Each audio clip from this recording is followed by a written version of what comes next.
What's up, everyone, and welcome to the Real Ones Canes podcast. He is Cam Underwood. He is managing editor for State of the U. It is an amazing website. Go check it out. I was on it earlier, and we will bring up some stuff from State of the U coming up in a little bit. I am Brian the Beast London. You can follow me at Miami Radio Beast. I really have no other titles at all. And at this point on Valentine's Day, I'm barely keeping the husband title alive. Like, barely. Did not get any cards. I did get flowers. I got lovely pink roses, but there were no cards or no other gifts. Now, my only is there an outing or something forthcoming this evening? I am making steak tonight. I'm cooking dinner. I'm cooking dinner tonight. Which my wife bought the ingredients for. But I'm cooking. My only defense is my wife said to me yesterday, hey, I didn't get you any cards for Valentine's Day. I'm like, well, then I'm off the hook. So you got lucky. Nice. Yeah, exactly. Yeah. I lucked out. You're over there like a defensive back celebrating an incompletion when they got beat by 10 steps. 1,000%. We're locked down. Yeah, quarterback definitely overthrew the football as I was beat with the wide receiver streaking down the field. Yeah, that's what happened. In any event, we are recording this, as you can imagine, on Friday, February 14th, which is Valentine's Day. All a happy Valentine's Day to all. But Cam, I would be remiss if I just real quick, not to get somber, not to get depressing, but I do want to remember those that lost their lives in the tragic shooting at Marjorie Stoneman Douglas High School. I don't know about you, but I definitely know families that were impacted and affected and had kids there. I know you were a teacher for a large part of your life, so I'm sure something like that has to have a distinct impact on you. But I think we would be remiss if we didn't remember those that lost their lives in that tragic incident, because every time I drive on the Sawgrass and drive by that school, it definitely tears at me. Not just then, but definitely then and definitely today. So we remember those. One of those things. Yeah, I was actively teaching at the time, and I actually know teachers, plural, who were there. One of the teachers that I knew actually taught in that building, and luckily was spared that day. But I did have a cousin of a student of mine at the time who lost their life that day. And the only day in my entire near 20-year career teaching that I contemplated not going to work for safety issues was the day after that. So definitely was closely affected with that, having taught in Broward County and being down here and everything. So our condolences and remembrances to those who've gone in that tragedy. Yeah, no doubt about it. All right, there's no way to make an easy transition, but we will, because some good news for the University of Miami as far as the fan base goes, as far as everything goes. We have a complete coaching staff, we think. Right. Last show, we talked about a couple of positions that need to be filled. We believe they've been filled, although I still don't know if there's been an official announcement. I haven't seen anything that this is official, but we think it's official. So it's kind of official, but unofficial. So here we go. And I'd like to get Cam's reaction to the following. Your head coach is still Mario Cristobal. Okay. Your offensive coordinator, quarterbacks coach is Shannon Dawson.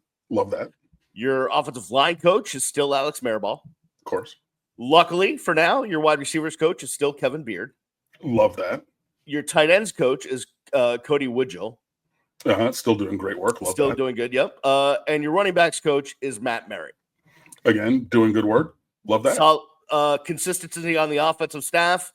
Yep. I like it. And that makes me feel good because you're coming off. I mean, granted, you had a generational quarterback, but you're coming off an offense that was record breaking. So to keep that side of the ball intact, I think was really, really good, really important. Now, wholesale changes basically on the other side of the ball. So your defensive coordinator and your linebackers coach is Corey Heatherman. And that's what we thought was going to happen. Bringing in assistants elsewhere and letting him coach a position to have the other assistants to be able to surround him. So just getting that kind of firmed up was the only kind of floating issue, unless you wanted to bring in a really dynamic linebackers coach. But yeah, I'm fine with that. Sure. So the one holdover is Jason Taylor. and that makes a lot of sense. I've heard nothing but amazing reviews of Jason Taylor as a coach and as someone that whose entire aura is kind of desired in the building. He's a winner. Jason's a winner. Yep. In everything that he does, and I think that kind of bleeds itself around the building. He's also become very, very tight with Mario Cristobal. Yeah, and you can tell that by, even other guys who have worked with Cristobal in multiple places, like Joe Salavea, came down with him from Oregon. Clearly, for I think 7 years they worked together and everything, yeah, maybe 8. So a good long time, and then he being the one who's like, okay, you can go.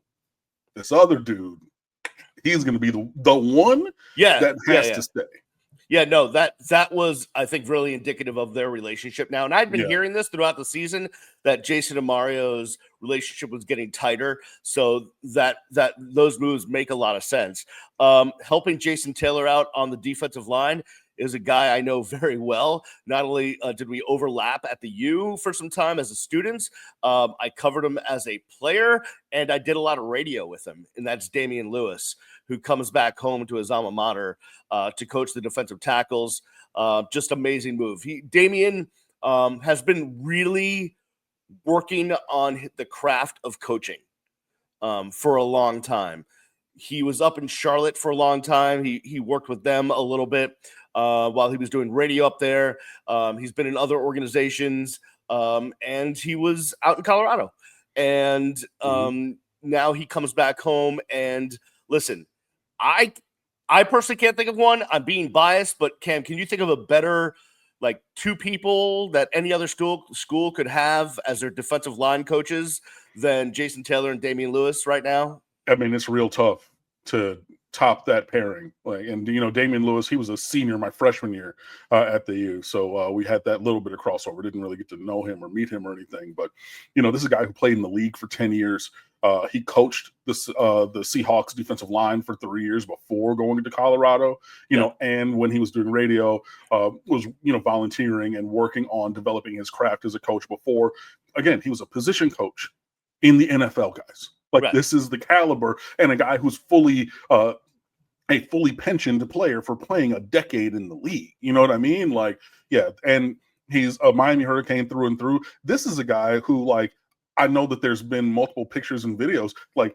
He would come to the games and sit in the stands, buy a ticket and get a seat. Not hey, hook me up, sideline, former player. He's like, if I got to pay the cost to be the boss and take a seat with everybody, I'm going to do that because I love the U that much. And now getting him back in the building, with all the pedigree and energy that he brings, I just think that that's an amazing, amazing hire.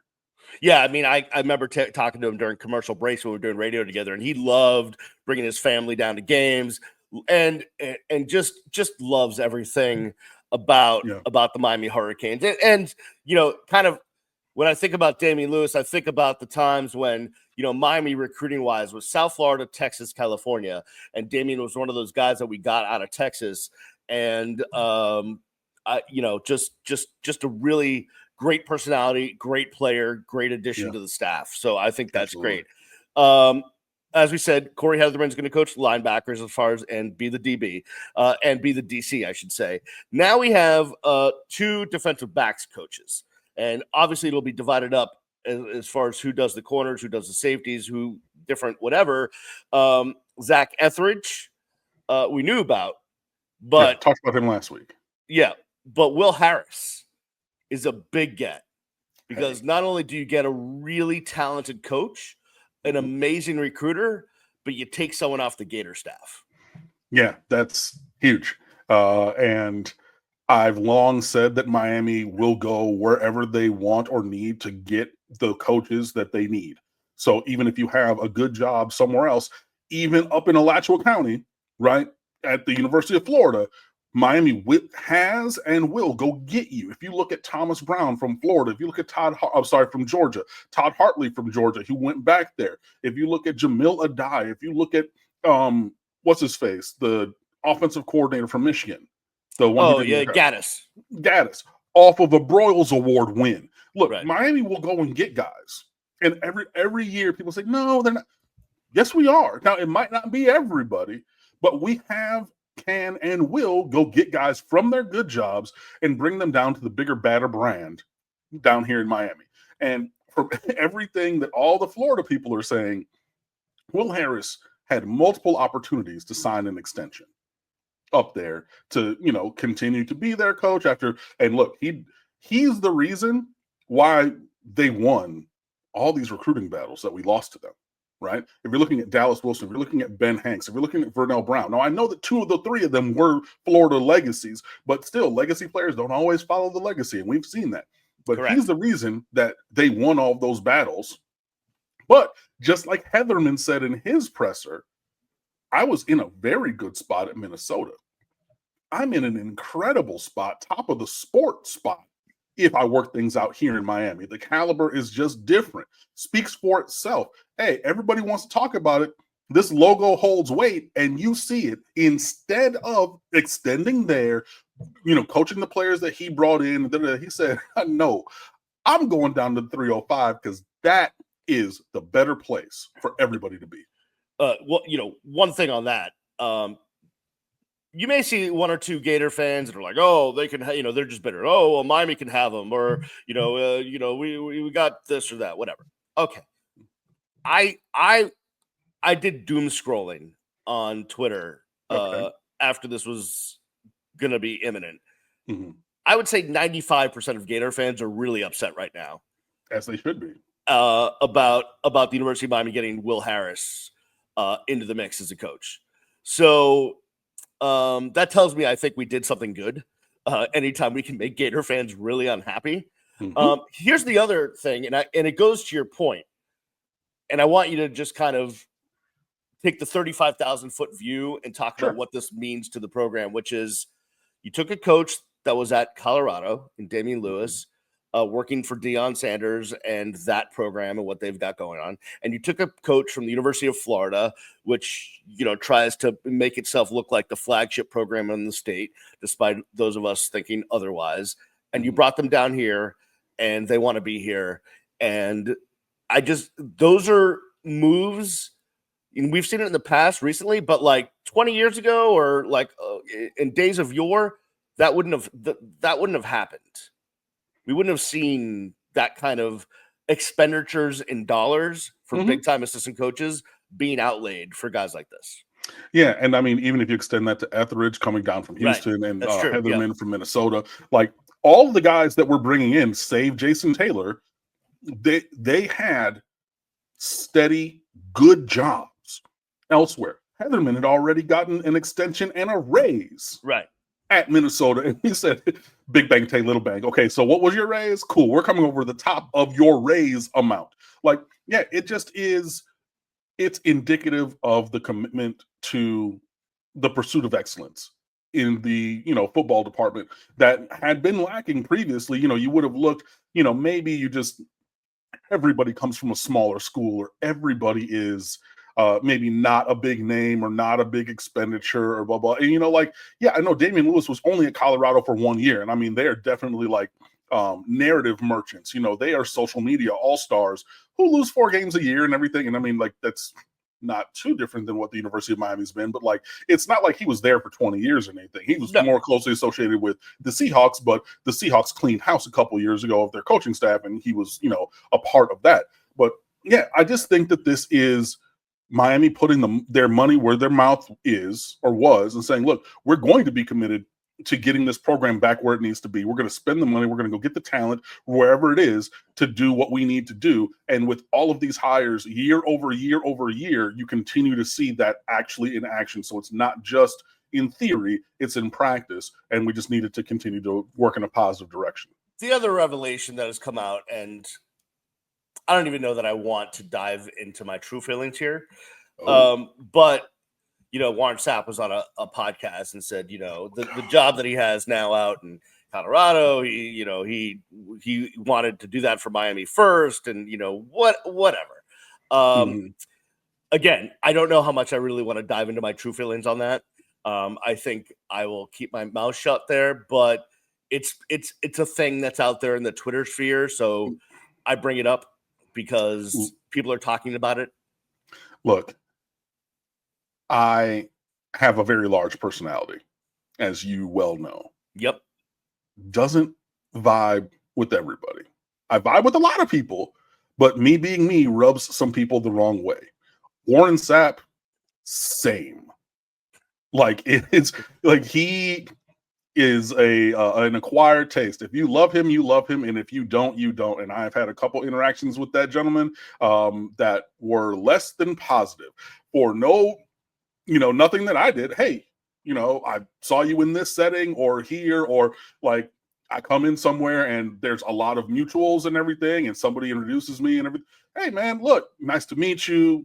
Miami alum, just like you, bro. Just wanted to say what's up. And everything, just so I understand both with him individually, where I have had multiple interactions that were negative, and just in general being my gregarious self and that not vibing with everybody. And I believe that to be the case with Warren, because like I said, I've seen it in my own personal estimation. But we don't always get what we want. And Warren Sapp going on and saying, I wanted that thing and didn't get it. It's a thing that I talk about with my friends a lot. That's a very first world problem, Warren.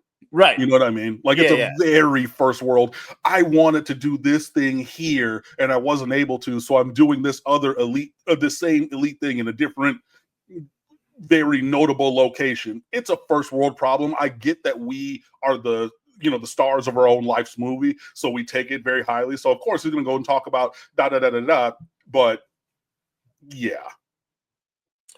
Listen, what you said. There we'll go. All right, we're gonna take a break. On the other side, I don't want to argue with Cam, but I do. Yes, I do. No, because I don't really have a dog in the race. But I do want you to vociferously defend an article you have written at stateoftheu.com. I also want to go over just a couple of newsworthy notes as to guys we probably won't see as spring practice gets underway in about a little over 2 weeks. Yeah. So we'll do that on the other side. You're listening and watching the Real Ones Canes podcast. Welcome back to the Real Ones Canes podcast. He's Cam Underwood, managing editor of stateoftheu.com. Go check it out. All the latest Canes news, all the best information, all the stuff you want is at stateoftheu.com. I'm Brian the Beast London. I am at Miami Radio Beast. Cam is at Underwood Sports on X. Cam, just real quick before we get into to debate mode, which I'm not even debating, but you are, but it's okay. But no, we'll get there in a second. I just wanted to bring up just some news and notes that we believe. Okay, so Carson Beck, because spring practice starts March 3rd. Yep. So we're a couple of weeks away. So it looks like Carson Beck's probably going to miss everything. Yeah. He's not expected to start throwing. We hear probably till after spring practice is possibly done. It may get to the point where, by the last few days of spring practice, he's doing some non-contact. I'll just get out there and wear the red jersey just because, but not really expected to do anything. So that's not a surprise. CJ Daniels, who the transfer from LSU, he will probably miss all of spring practice due to the heel issue that he had at LSU. Yep. Defensive tackle Dalen Russell has got an injury. Linebacker Bobby Washington out for all of spring with an undisclosed situation. Well, no, he hurt his knee in the hurt his knee. That's right. Yeah, you're correct. 1,000%. Totally forgot about that. Yep. Charles Brantley is out. He had an injury before he transferred from Michigan State that Miami staff knew about, so we're okay. Jadis Richard is out, still with the same injury that he was rolling around with since that Duke game. So he's still out. Ryan Mack is out. He had an injury from last year. And Isaiah Taylor had, I think, a shoulder procedure in the offseason. So, but that so far, those are the guys we know. We probably won't see it all, if at all, or at much of in spring practice. I'm sure there'll be more that we'll find out about. Someone always has something cleaned out or something worked on. There'll be more guys. But I think it was Barry Jackson or I think it was Barry Jackson today, wrote that all of the new kids that were recruited on offense will be good to go for spring. So everyone that came into school early that is a new recruit will be there to go through spring. So that's good. And that's like specificity, because you had guys who even are on campus, because there's everybody on campus except for one player. I forget which one. Yeah, I don't know either. But yeah, there's one recruit who signed who is not enrolled early. All the other 21 are. But you had guys like Jabari Antoine, the cornerback from Louisiana, who had a knee ankle issue in his senior season on defense. So he might be a guy in a non-contact jersey who's doing a lot of, conditioning and positional stuff, but not necessarily doing contact work. So like that's where the specific, hey, offense, everybody's good kind of thing comes from, because there's just a couple guys with dings on defense even in the recruiting class. But I believe that this is the time when you should be doing a thing. So I know that there's some people who heard Charles Brantley from Michigan State. Wait, that's supposed to be one of our starting corners. We need him on the field, and we need him on the field from August to December. Correct. This is the time. Do your procedures, take the ability to rehab. Carson Beck still rehabbing, his elbow injury and everything. Probably won't start throwing until May, which is fine, because these reps now are not the most essential ones for everyone. I mean, there is growth to be had in the spring, but you really want everybody healthy in the fall. All right, let's get to brass tacks here. So, I'm trying to prepare for the show, so I always like to go on the website that you manage, stateoftheu.com, and just see what Cam Underwood has put pen to paper on, or put fingers to keys, or however you do these, dictate to something. But words get on a page, supposedly through you. You're not using AI yet, as far as I know. I am not. I write all my stuff. Yeah. And so I like to peruse, just see what Cam's thinking, just to know what I'm coming into the show with. And I see other guys, Jake Marcus, Justin I know. Obviously, yes, you have a great staff, but I definitely pay attention to what you've put your name on, because I know that I'll be talking to you for the podcast. So there's an article, 2024 State of the U Awards, Most Improved Player. Stop. Take a second as you're listening. Think to yourself, who was the most improved player for the Miami Hurricanes last season? Listener, watcher, viewer. Go ahead, Brian. Defensive tackle, Ahmad Moten Sr. Yeah. Make your point. This is a guy who was a developmental prospect coming out, younger brother of Anthony Moten, who played at Miami previously. Anthony went to St. Thomas. Ahmad went to Cardinal Gibbons, won a couple of state championships there, and came in and was a guy on a longer trajectory to playing time. He was not a Francis Mawanoa day one player, but he played 2 games as he redshirted in 2022. He played 9 games in 2023, only had like 2 tackles and I think he had an interception in the HBCU game on a tip ball at the end of that game. Great. But he stepped up and played every single game. Started the last 2. I mean, of course, exponential growth in statistics, but even more than the stats, he made his presence known across the season. Even at, Florida, he had 2 tackles and a half of a tackle for loss, I believe, off the top of my head.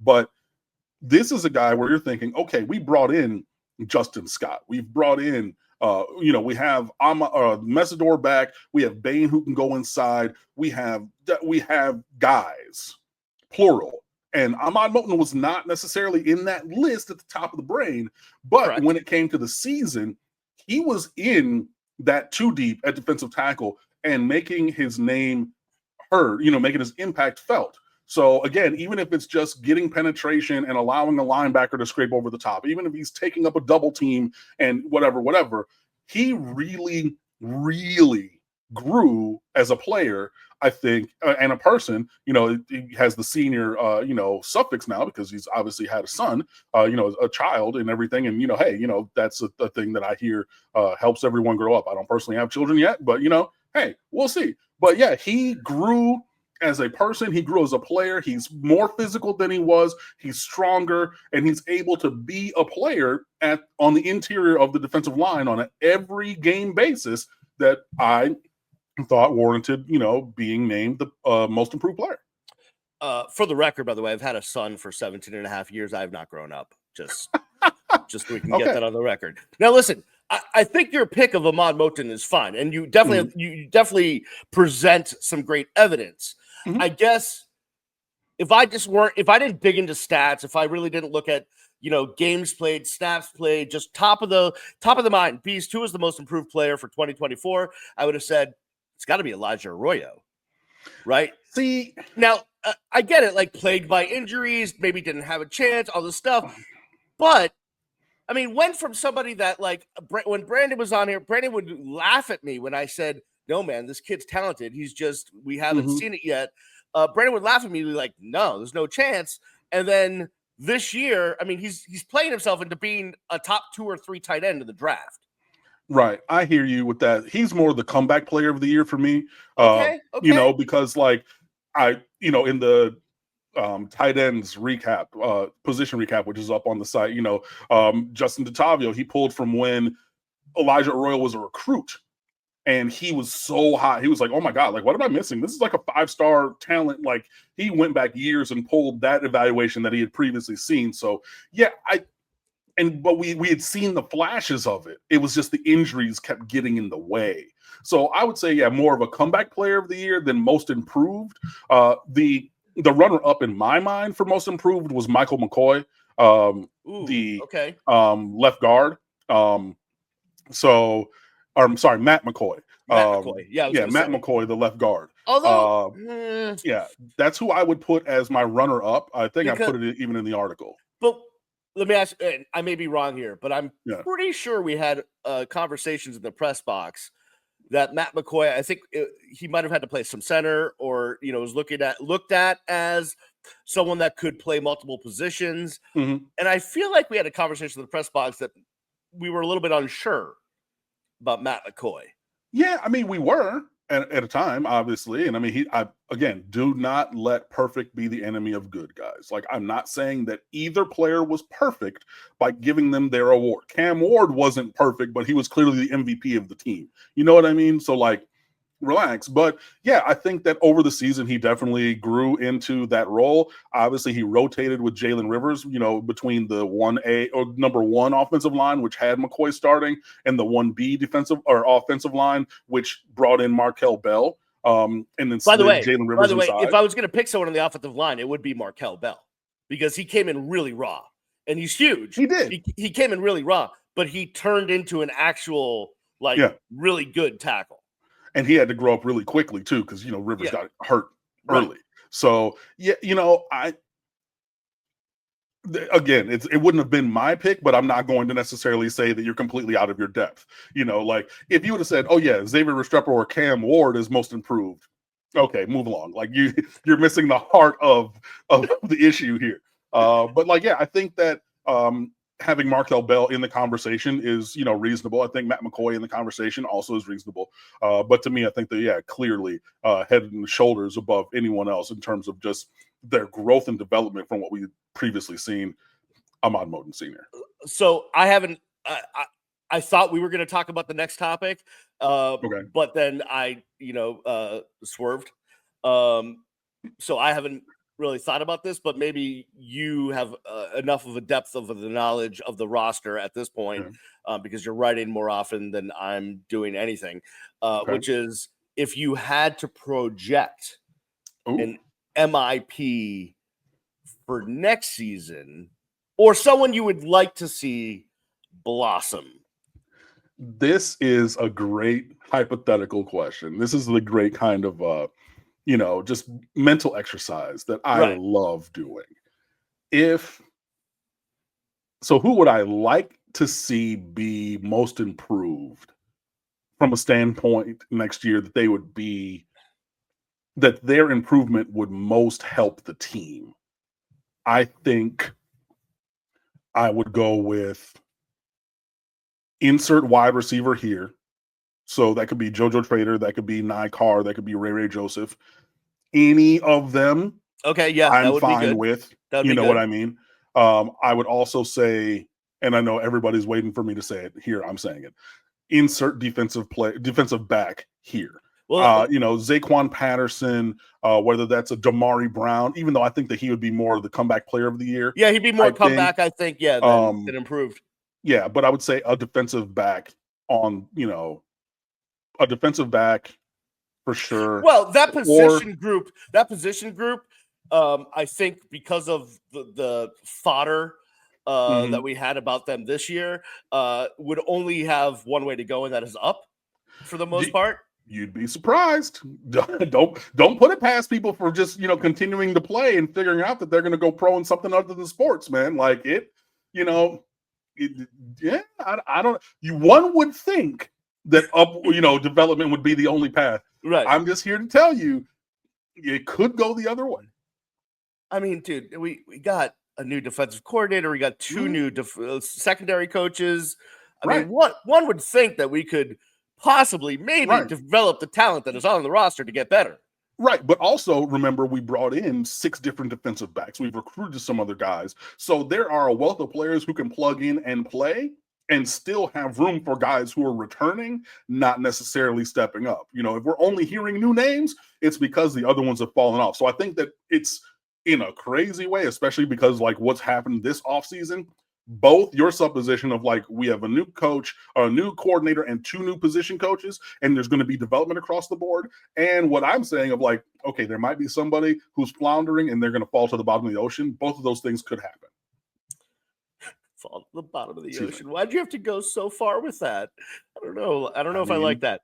I think next week, either next week or I think next week we might have to get to our prediction of who will be the spring wonder.